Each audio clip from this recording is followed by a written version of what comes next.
মৰিয়নিত আঘাতপ্ৰাপ্ত বন্যহস্তীৰ মুক্ত বিচৰণ চিকিৎসাৰ ব্যৱস্থা নাই বন বিভাগৰ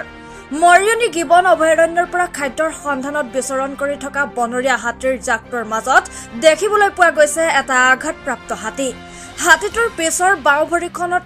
আঘাতৰ চিন স্পষ্ট কোনো মানৱৰূপী দানৱৰ আক্ৰমণতে হাতীটো আঘাতপ্ৰাপ্ত হোৱা বুলি সন্দেহ কৰা হৈছে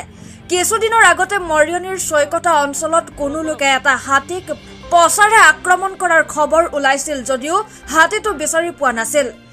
লেটেকুজান চাহ বাগিচাত অৱস্থান কৰি থকা হাতীৰ জাকটোৰ মাজত দেখিবলৈ পোৱা গ'ল সেই আঘাতপ্ৰাপ্ত হাতীটো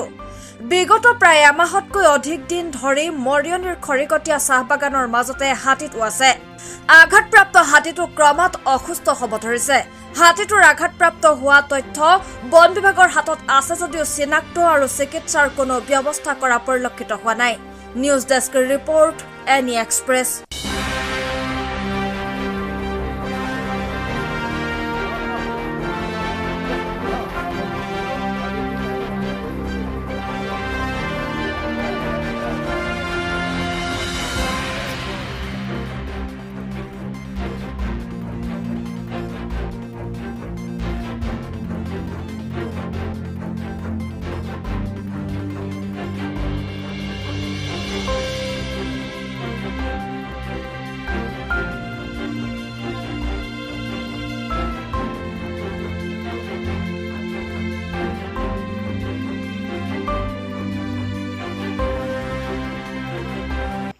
নাই আমি